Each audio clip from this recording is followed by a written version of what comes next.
একটা পরিবর্তিত বাংলাদেশের স্বপ্ন নিয়ে এই যে নতুন যাত্রা শুরু হয়েছে। আমি পুরো রাস্তা আসলাম। আমি এই কয়টা দিন আসলে বাসায়ও নানা এই বিষয় নিয়েও কথা বলবো। আমরা অনিরাপত্তায় ছিলাম, নিরাপত্তাহীনতায় ছিলাম, বাসায়ও থাকা যায় নাই নানা কারণে। আমরা একটু কথা বলেছি, কথা বলার চেষ্টা করেছি বলে বিভিন্ন রকমের হুমকি ধামকি, সেগুলো নিয়ে আমি পরে বলবো আরেক সময়। পরিস্থিতি দেখেন, আসলে একটু হেঁটে এখানে এই যে এটা পুড়িয়ে দেওয়া হয়েছিল, এটা পুড়িয়ে দেওয়ার পর মানে ছাত্র বিক্ষুব্ধ জনতা তারা পুড়ায় দেয়। মেট্রো রেলের এই জায়গাটায় কোনো ক্ষয়ক্ষতি হয় না, মিরপুর 10 নম্বর স্টেশনের এই জায়গাটায় ক্ষয়ক্ষতি কিছু হয়েছে। মিরপুর কাজীপাড়ায় দেখেছি আমরা, আর হচ্ছে অন্যদিকেও দেখছি কিছু। তো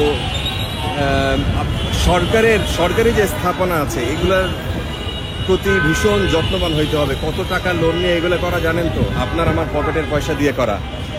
কেউ আসবে না।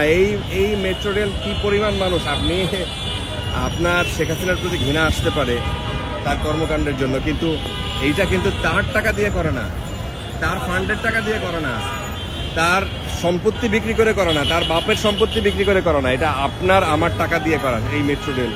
কেন আমরা এর যত্ন নিব না? হ্যাঁ, নিচে ছাত্ররা দেখেন নেমে গেছে, তারা এই ট্রাফিকটা কন্ট্রোল করতেছে। রাস্তার মোটামুটি পরিস্থিতি স্বাভাবিক, গ্যাঞ্জাম বা দেখি নাই, রাস্তার মধ্যে কোনো পিকেটিং দেখি নাই।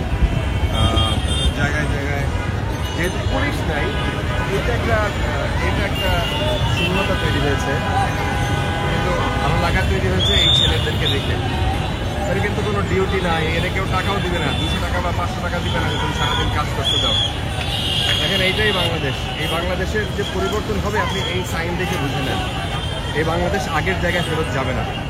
এই বাংলাদেশ যার যেটা ইচ্ছা সে বলতে পারবে। যার যেটা ইচ্ছা সে বলতে পারাটা যে কত বড় শক্তি, সেটা আমরা খুব হাড়ে হাড়ে টের পাইছি হচ্ছে এই কয়টা দিনে।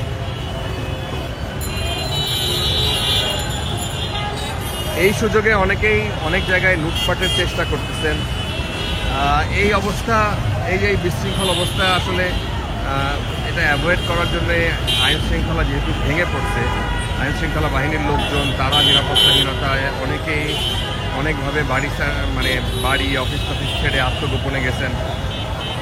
কিন্তু আপনি খুব খেয়াল করে দেখবেন, আপনি যদি আমাকেও জিজ্ঞেস করেন, আমরা যারা মাঠ পর্যায়ে কাজ করি, সাংবাদিকতা করি, আমরা মাঠে কোনো দেখি নাই। দেখেন, একটা প্ল্যাকার্ড নিয়ে দাঁড়ায় আছে, ওখানে কি যে লেখা আমি এই পাশ থেকে বুঝতে পারছি না। মূলত আহ্বান জানানো হচ্ছে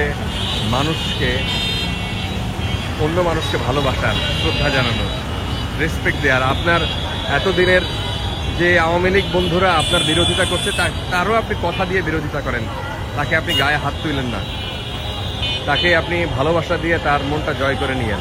হ্যাঁ, এইভাবে জয় করে নিয়েন। আমি কালকে বিভিন্ন জায়গায় সংখ্যালঘুদের উপরে হামলার খবর পাচ্ছিলাম। আমরা সারা রাতই অলমোস্ট অফিসে ছিলাম।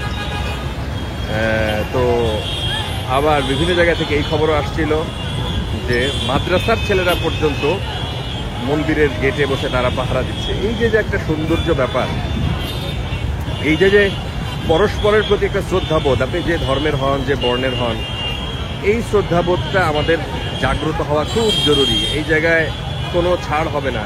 এই দেশ প্রত্যেকটা মানুষের। এই যে অর্জন হইল, এই যে ছাত্র জনতা যে অর্জন করে নিছে, যেইভাবে একজন স্বৈরাচারী মনোভাবের একটা মানুষকে এইভাবে এই দেশ থেকে বিদায় করছে,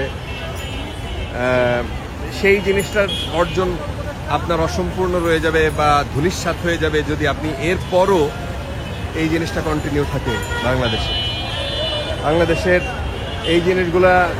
বিভিন্ন জায়গায় বিভিন্ন লুটপাটের খবর পাইলাম আমরা, ভাঙচুর দেখছি।